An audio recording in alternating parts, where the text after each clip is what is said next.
195장. 성령이여 우리 찬송 부를 때.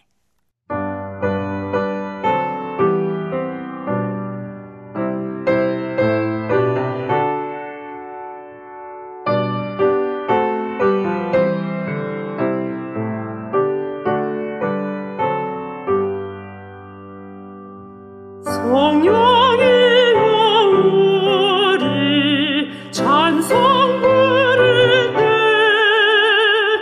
진심으로 찬양하게 하소서. 성령이여 우리 기도 드릴 때 우리 곁에 일러주소서. 성령이여 우리 성경 읽을 때 그 속에서 빛이 오게 하소서. 성령이여 우리 전도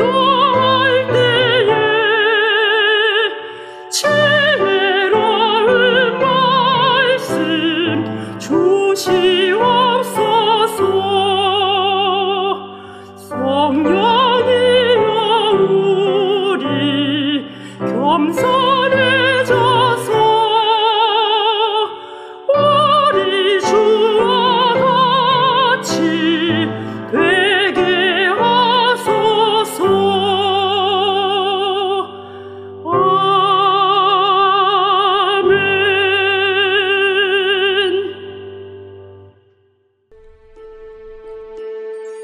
아볼로가 고린도에 있을 때 바울이 윗지방으로 다녀 에베소에 와서 어떤 제자들을 만나 너희가 믿을 때 성령을 받았느냐? 아니라 우리는 성령이 계심도 듣지 못하였노라. 그러면 너희가 무슨 세례를 받았느냐? 요한의 세례니라. 요한이 회개 세례를 베풀며 백성에게 말하되 내 뒤에 오시는 이를 믿으라 하였으니 이는 곧 예수라. 그들이 듣고 주 예수의 이름으로 세례를 받으니 바울이 그들에게 안수하매 성령이 그들에게 임하심으로 방언도 하고 예언도 하니 모두 12사람쯤 되니라. 바울이 회당에 들어가 3달 동안 담대히 하나님 나라에 관하여 강론하며 권면하되 어떤 사람들은 마음이 굳어 순종하지 않고 무리 앞에서 이 도를 비방하거늘 바울이 그들을 떠나 제자들을 따로 세우고 두란노 서원에서 날마다 강론하니라. 2해 동안 이같이 하니 아시아에 사는 자는 유대인이나 헬라인이나 다 주의 말씀을 듣더라. 하나님이 바울의 손으로 놀라운 능력을 행하게 하시니 심지어 사람들이 바울의 몸에서 손수건이나 앞치마를 가져다가 병든 사람에게 얹으면 그 병이 떠나고 악귀도 나가더라. 이에 돌아다니며 마술하는 어떤 유대인들이 시험삼아 악귀 들린 자들에게 주 예수의 이름을 불러 말하되 내가 바울이 전파하는 예수를 의지하여 너희에게 명하노라. 유대의 한 제사장 스게와의 일곱 아들도 이 일을 행하더니 악귀가 대답하여 내가 예수도 알고 바울도 알거니와 너희는 누구니에? 악귀 들린 사람이 그들에게 뛰어올라 눌러 이기니 그들이 상하여 벗은 몸으로 그 집에서 도망하는지라. 에베소에 사는 유대인과 헬라인들이 다 이 일을 알고 두려워하며 주 예수의 이름을 높이고 믿은 사람들이 많이 와서 자복하여 행한 일을 알리며 또 마술을 행하던 많은 사람이 그 책을 모아 가지고 와서 모든 사람 앞에서 불사르니 그 책값을 계산한즉 은 5만이나 되더라. 이와 같이 주의 말씀이 힘이 있어 흥왕하여 세력을 얻으니라. 이 일이 있은 후에 바울이 마게도냐와 아가야를 거쳐 예루살렘에 가기로 작정하여 이르되 내가 거기 갔다가 후에 로마도 보아야 하리라. 자기를 돕는 사람 중에서 디모데와 에라스도 2사람을 마게도냐로 보내고 자기는 아시아에 얼마 동안 더 있으니라. 그때쯤 되어 이 도로 말미암아 적지 않은 소동이 있었으니 즉 데메드리오라 하는 어떤 은장색이 은으로 아데미의 신상 모형을 만들어 직공들에게 적지 않은 벌이를 하게 하더니 그가 그 직공들과 그러한 영업하는 자들을 모아 이르되 여러분도 알거니와 우리의 풍족한 생활이 이 생업에 있는데 이 바울이 에베소뿐 아니라 거의 전 아시아를 통하여 수많은 사람을 권유하여 말하되 사람의 손으로 만든 것들은 신이 아니라 하니 이는 그대들도 보고 들은 것이라. 우리의 이 영업이 천하여질 위험이 있을 뿐 아니라 큰 여신 아데미의 신전도 무시당하게 되고 온 아시아와 천하가 위하는 그의 위엄도 떨어질까 하노라. 그들이 이 말을 듣고 분노가 가득하여 외쳐 이르되 에베소 사람의 아데미야! 온 시내가 요란하여 바울과 같이 다니는 마게도냐 사람 가이오와 아리스다고를 붙들어 일제히 연극장으로 달려 들어가는지라. 바울이 백성 가운데로 들어가고자 하나 제자들이 말리고 또 아시아 관리 중에 바울의 친구된 어떤 이들이 그에게 통제하여 연극장에 들어가지 말라 권하더라. 사람들이 외쳐 어떤 이는 이런 말을 어떤 이는 저런 말을 하니 모인 무리가 분란하여 태반이나 어찌하여 모였는지 알지 못하더라. 유대인들이 무리 가운데서 알렉산더를 권하여 앞으로 밀어내니 알렉산더가 손짓하며 백성에게 변명하려 하나 그들은 그가 유대인인 줄 알고 다 한 소리로 외쳐 이르되 에베소 사람의 아데미야! 하기를 2시간이나 하더니 서기장이 무리를 진정시키고 이르되 에베소 사람들아, 에베소 씨가 큰 아데미와 제우스에게서 내려온 우상의 신전지기가 된 줄을 누가 알지 못하겠느냐?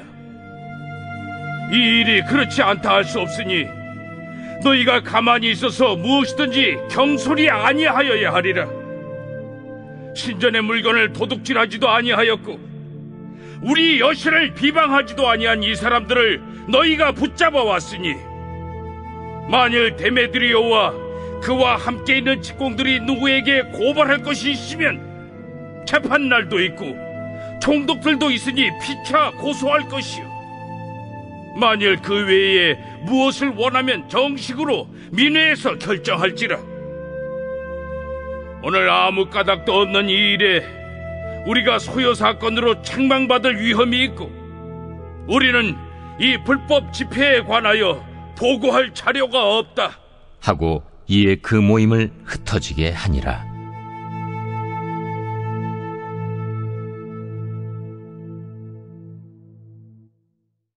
할렐루야. 오늘 이 새벽에는 사도행전 19장 말씀을 살펴보며 성령을 받았느냐라는 제목으로 은혜를 나누기 원합니다.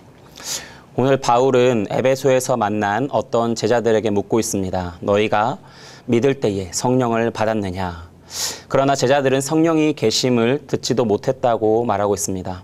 바울은 그럼 너희가 무슨 세례를 받았느냐라고 묻습니다. 그들은 요한의 세례만 받았을 뿐이라고 말하고 있습니다. 오늘 사도행전 19장의 모습은 현대의 그리스도인들과 닮아 있는 것 같습니다. 여러분은 성령을 받으셨습니까? 성령이라는 것 자체가 현대인들에게 있어서는, 현대의 그리스도인들에게 있어서는 굉장히 어색하고 낯선 질문일 수 있습니다. 현대의 이성과 합리성에 기초한 사고는 영적인 일들에 대한 거부감 혹은 두려움을 갖게 합니다. 그래서 많은 그리스도인들이 그리스도를 믿거나 믿으나 성령이나 영적인 일들에 대해서 육적인 관점을 가지고 분석하고 해석하여 영적인 일들 또한 성경 안에 있는 신비한 일들을 다 우리의 사고 방식 안에 우리가 이해할 수 있는 사건의 영역으로 축소시키거나 왜곡시키는 그런 경우들을 보곤 합니다. 한편으로는 성령을 이야기하는 일은 신비주의자나 아니면 과학적, 합리적 사고를 하지 않는 신비적인 현상을 바라는 자들이 하는 이야기들로 또 우리가 터부시하는 것들을 보곤 합니다. 여러분, 성경에서 나오는 대표적인 성령의 사람은 누구입니까? 바로 사도 바울입니다.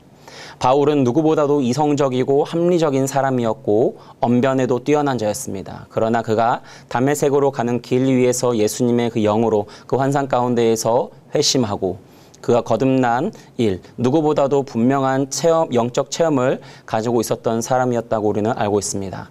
그러나 그렇다고 해서 그가 우리가 아는 그런 신비주의자의 그런 삶의 모습을 가졌느냐라고 할 때에 또 아닌 것을 우리는 알 수 있습니다.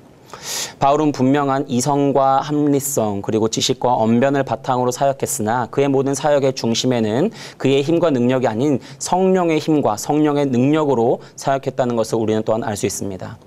그러면 우리는 오늘 이 시대를 살아가면서 어떻게 성령에 대해서 바라보아야 합니까? 바로 우리는 나의 편견과 나의 어떤 사고방식 안에서 성령을 이해하려고 하는 것이 아니라 성경이 말하는 그대로의 성령을 받아야 하는 줄 믿습니다. 오늘 이 새벽에 그 성령에 대해서 다 말할 수는 없지만 성령과 동행하는 성도의 삶에 대해서 오늘 사도행전 19장 말씀을 바탕으로 핵심적인 몇 가지를 나누고자 합니다. 첫째로는 성령은 받는 것입니다. 성령을 받아야 하는 것입니다. 우리에게는 없는 것이고 이 땅에는 없는 것입니다. 전적으로 위로부터 임하는 하나님의 은혜의 선물인 것입니다. 성령을 받기 위해서 우리가 해야 될 일은 무엇입니까? 이 땅의 지식과 어떤 이 땅의 경험들 해야를 살펴보는 것이 아니라 바로 하나님에게 성령을 구해야 되는 것입니다. 이 일은 예수 그리스도를 영접하는 것과 결코 분리되지 않습니다. 4절과 오늘 본문 4절과 5절 말씀을 보면 이렇게 말합니다. 바울이 이르되 요한이 회개의 세례를 베풀며 백성에게 말하되 내 뒤에 오시는 이를 믿으라 하였으니 이는 곧 예수라 하거늘 그들이 듣고 주 예수의 이름으로 세례를 받으니. 요한의 세례에 대해서 이들은 알고 있었습니다. 그러나 예수에 대해서 깊이 알지 못했던 것 같습니다. 그리고 이들이 주 예수의 이름으로 비로소 세례를 받으니 바울이 그들에게 안수하였고 성령이 그들에게 임한 것입니다. 삼위 하나님의 그 사역은 결코 분리해서 이해해서는 안 됩니다. 성령의 사역은 성부와 성자의 사역과 연결되어집니다. 달리 말하면 성령은 곧 말씀 속에서 그리스도를 만나는 일을 필수로 하고 있습니다. 또한 말씀과 성령으로 충만하여진 사람은 어떻게 됩니까? 만물 가운데에서 우리가 살아가는 모든 세상 속에서 성부 하나님의 통치와 그분의 창조의 섭리를 고백하고 인정하게 되는 것입니다. 우리는 성령을 받아야 됩니다. 우리는 이 땅의 어떤 것에서부터 성령을 찾을 수 있는 것이 아니라 성령을 하나님께 구하고 받아야 됩니다. 예수 그리스도를 영접하고 그가 주실 그 성령을 기대하고 기도해야 되는 것입니다. 성령을 이미 받은 분들은 또 어떻게 해야 됩니까? 우리는 성령의 세례와 성령의 충만을 구분해야 될 줄 압니다. 성령의 세례는 바로 성령과 인격적으로 첫 만남을 경험하는 것입니다. 성령의 충만은 무엇이냐 하면은 바로 우리 안에 내주하시는 그 성령이 충만하게 임하는 것이지요. 성령이 들어왔다 나갔다 하는 것이 아니라 우리 안에 거하시고 그 성령의 충만함으로 우리를 더욱 성령의 사람으로 만들어 가시는 것입니다. 이것에 대해서 우리가 오늘 깊이 다루지 못하지만 우리는 성령을 받아야 됩니다. 그리고 또한 받으셨다면 이미 성령을 경험하셨다면 그 성령의 충만함을 날마다 구해야 된다라는 정도로 권면을 드릴 수 있을 것 같습니다. 둘째로는 그러면 이 받은 성령, 우리가 성령을 받는 이것을 우리는 어떻게 해야 됩니까? 성령은 결코 우리가 부리는 어떤 우리의 힘이나 소유물이 아니라는 것을 알아야 됩니다. 우리가 성령에 대해 거북함을 갖는 이유는 아마도 성령에 대해서 이야기하면서 어떠한 힘과 능력으로 어떤 이성과 합리성을 배제하고 어떤 힘과 능력으로서 사사로이 사용하는 그런 어떤 이야기들을 듣는 가운데에서 성령에 대한 거부감을 갖게 되는 것들을 보곤 합니다. 여러분, 바울이나 성령을 받은 제자들은 어떻게 했습니까? 성령을 나누었습니다. 그런데 이걸 잘 보십시오. 6절에 보면 바울이 제자들에게 안수함에 성령이 그들에게도 임합니다. 사도행전 8장에서도 14절부터 보면은 베드로와 요한이 사마리아로 내려가서 그들을 위하여 성령 받기를 기도하고 안수할 때 그들이 성령을 받은 사건이 일어납니다. 성령을 나누는 이 모습을 보면서 우리가 간혹 오해하는 것은 어떠한 성령의 충만한 어떠한 한 사람이 그 성령을 전달해주는 그것으로 하여금 이 사람에게 능력이 있다고 보여지는 것입니다. 그러나 그것이 아닙니다. 성령을 나누는 것이나 성령으로 능력을 행하는 것은 나에게 주도권이 있는 것이 아닙니다. 성령은 내가 소유하는 어떤 힘이나 능력이 아니라 내가 성령 받아라 한다고 해서 받아지는 그것이 아니라 바로 주는 이가 이에게 성령이 임하기를 간구하고 또한 받는 이가 성령 받기를 구하는 영적인 교통이 일어날 때에 그 가운데에서 성령이 전달되어지고 성령이 확산되어지고 불붙듯이 그 안에 성령의 충만함으로 가득하게 되는 것입니다. 여러분, 성령으로 비롯한 능력도 마찬가지입니다. 11절 말씀에 이렇게 말하죠. 하나님이 바울의 손으로 놀라운 능력을 행하게 하시니 바울의 능력을 행하게 하는 것은 누구입니까? 바로 하나님이십니다.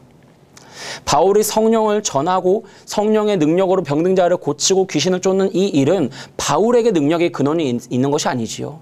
바울을 통해서 일하시는 하나님께 능력의 근원이 있는 것입니다. 여러분, 이 부분을 오해하면 성령을 받은 사람에게 우리는 주목하게 됩니다. 그러나 여기서 왜곡된 신앙의 모습을 빠질 수 있는 것이지요. 능력의 근원은 사람이 아니라 하나님이신 것을 기억하십시오. 셋째로는 우리는 이런 일련의 과정들 안에서 성령을 결코 멸시해서는 안 됩니다. 우리는 성령을 어떠한 현상이나 기적 정도로 생각해서는 안 됩니다. 또한 그것을 모방함으로 내가 성령을 받았다고 생각해서도 안 되는 것입니다. 13절과 14절 말씀을 보면은 이렇게 말합니다. 이에 돌아다니며 마술하는 어떤 유대인들이 시험 삼아 악귀 들린 자들에게 주 예수의 이름을 불러 말하되 내가 바울이 전파하는 예수를 의지하여 너희에게 명하노라 하더라. 유대의 한 제사장 스게와의 7 아들도 이 일을 행하더니. 자, 어떤 사람들은, 유대인들은 시험 삼아서 악귀 들린 자에게 예수의 이름으로 쫓아내는 그런 모방하는 일들을 합니다. 유대의 한 제사장 스게와의 7 아들이 이런 일을 행했다고 말합니다. 여러분, 성령은 이렇게 모방하는 일들이 아닙니다. 하나님과의 교통함 안에서 자연스럽게 우리가 갖게 되고 경험하게 되는 체험이고, 또한 말씀이 내게 살아서 움직여지는 그런 말씀의 능력인 것이지요. 여러분, 이와 같이 성령을 모방하는 일들, 성령을 멸시하는 일입니다. 이런 일들이 일어날 때 어떤 일이 벌어집니까? 바로 악귀가 이르되 예수도 알고 바울도 아는데 너희는 누구냐 하면서 그들에게 뛰어올라 눌러 이기는 것입니다. 여러분, 성령은 살아계시고 인격적인 하나님입니다.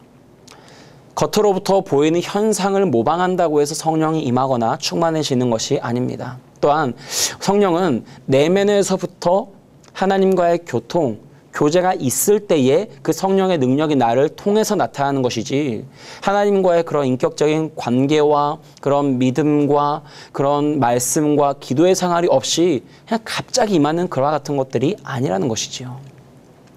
오늘날 우리가 생각하는 그리스도인다움, 제자다움은 또한 무엇일까요? 성경을 읽고 기독교 가치관으로 살아가고 도덕적으로 윤리적으로 선한 사람, 우리가 그런 모습만을 떠올릴 수 있습니다. 그러나 이건 역시도 한편으로는 성령을 멸시하는 일이 될 수 있습니다. 왜냐하면은 이 모든 일들은 중요한 요소이지만 그 핵심에 성령으로부터 비롯한 성령의 능력으로 말미암아 그 말씀을 읽고 말씀의 성령의 조명하심 안에서 그 말씀이 말하는 바를 아는 것과 그냥 내가 말씀을 읽는 것은 정말 천지 차이기 때문입니다.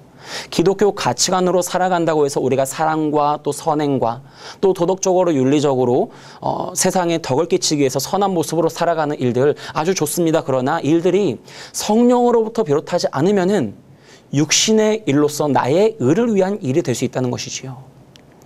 그 중심에 성령이 있어야 되는 것입니다. 성령이 있을 때에 그 성령의 능력으로 말미암아 우리가 살아갈 때에 우리는 그리스도인이 되는 것이고 그리스도의 제자가 되는 점 있습니다. 여러분, 하나님의 사람은 성령을 받고 성령에 충만하게 있을 때에 우리가 있는 모든 일하는 그 자리 가운데서 하나님의 능력을 나타내게 됩니다. 이 능력은 단지 병을 고치고 귀신을 쫓는 일에만 제한되지 않습니다. 다양하게 나타납니다. 누군가에게는 용기와 소망을 주는 생명의 언변으로 나타나기도 하고, 또 누군가에게는 막혀져 있는 사업의 활로를 여는 지혜의 통찰력으로 나타나기도 하고, 그 일들을 통하여서 하나님의 나라를 확장시켜고 주의 복음을 전달하게 되는 일들을 또 경험하게 되는 것이지요. 또 어떤 사람들은 성령에 충만하여져서 성령의 사람이 되어서 수학을 가르치고 영어를 가르치는 일들 속에서도 복음을 그 가운데 접목해서 전하는 일들을 또 할 수 있게 되는 것입니다. 여러분, 성령에 충만한 사람은 나의 능력을 뽐내는 것이 아니라 하나님의 능력으로 나타내기 때문에 결국 하나님의 영광을 그 결론 가운데 나타내게 됩니다. 그게 성령의 사람들이 행하는 성령 충만한 그리스도인들과 그저 나의 어떤 의로움에 충만한 일들을 행하는 자들과의 구분점이 되는 것입니다. 여러분, 이와 같이 다양한 성령의 능력이 여러분들의 삶에 나타나는 것으로 인하여서 주의 말씀이 힘이 있어 흥왕하게 되는 줄 믿습니다. 사랑하는 성도 여러분, 오늘 우리는 성령을 받기를 원합니다. 그리고 성령을 이미 육적으로 그리고 또 육신 가운데 그 심령 가운데에 또 나의 신앙의 여정 가운데에 또한 나의 영적으로 하나님과의 그 만남 가운데에서 예수님이 인격적으로 영접한 그 가운데에서 경험한 분들이 있다면 오늘 날마다 성령의 충만하심을 구하십시오. 나의 힘으로 하지 말고 성령의 힘으로 행하기를 원합니다. 나의 능력이 아니라 성령의 능력으로, 나의 관점이 아니라 성령이 주시는 지혜의 통찰력으로, 나의 믿음의 분량이 아니라 성령이 주시는 그 담대함으로 우리에게 주어진 삶의 한 걸음 한 걸음을 그런 성령의 충만함으로 행하며 나아갈 때에 우리 삶에서 하나님의 영광이 나타날 줄 믿습니다. 오늘 또한 어쩌면 우리 삶에서 성령에 대해서 거북함을 가졌던 분들이 있습니까? 오늘 그 모든 우리의 불신과 염려와 두려움을 떨쳐버리고 성령의 충만함을 또 성령의 세례를 받는 저와 여러분들이 되시기를 간절히 소원합니다. 그때의 이 고난의 때를 성령과 동행하며 성령으로 승리하게 되는 여러분이 되실 줄을 믿습니다. 기도하겠습니다. 살아계신 아버지 하나님, 바울이 에베소에 왔을 때에 어떤 제자들을 만나 그들에게 물었습니다. 너희가 믿을 때에 성령을 받았느냐? 주님, 그러나 이들은 성령을 알지 못했습니다. 성령이 없이도 말씀을 읽을 수 있고 성령이 없이도 우리가 종교적인 열심을 가지고 교회로 또 예배로 여러 가지 신앙의 생활에 우리가 또 임하고 있을 줄 모릅니다. 하나님 아버지, 우리 안에 성령이 없이 행하는 많은 일들 속에 우리는 지치고 또 낙심하고 또 넘어지고 또 때로는 나의 의를 위하여서 하나님의 영광을 가릴 때가 있습니다. 주님, 그런 우리의 연약함을 불쌍히 여기시고 오늘 우리에게 성령을 부어 주시옵소서. 하나님이 주시는 그 예수 그리스도의 영으로 충만해지는 성령의 사람들이 일어나기를 원합니다. 그때에 나의 힘이 아니라 성령의 능력으로, 나의 영광에 나의 의가 아니라 성령의 능력으로 하나님의 영광을 위해 살아갈 수 있는 그런 성령의 사람들 될 수 있도록 은혜를 베풀어 주시옵소서. 바울과 같이 그 전 인격이 성령에 붙들림 바 되어서 그의 모든 이성과 합리성과 또 뛰어난 언변과 그의 모든 지식 가운데에 영적인 체험과 영적인 능력으로 말미암아 더욱더 하나님께 영광을 올려드릴 수 있는 그런 믿음의 사람들 또한 일어날 수 있도록 붙잡아 주시옵소서. 오늘 이 새벽 그와 같이 성령에 붙들마 되기를 원하오며 주님 앞에 의탁드리오며 예수님의 이름으로 기도드립니다. 아멘. 이제는 우리 구주 예수 그리스도의 은혜와 하나님 아버지의 크신 사랑과 성령님의 교통하심과 오늘 또한 세례의 주심으로 말미암아 충만하게 하시는 그 은혜가 성령 받기를 원하며 또한 성령으로 충만하기를 원하는 모든 사랑하는 서울 홍성교회 믿음의 권속들을 위해 이 은혜가 영원토록 함께 있을지어다. 아멘.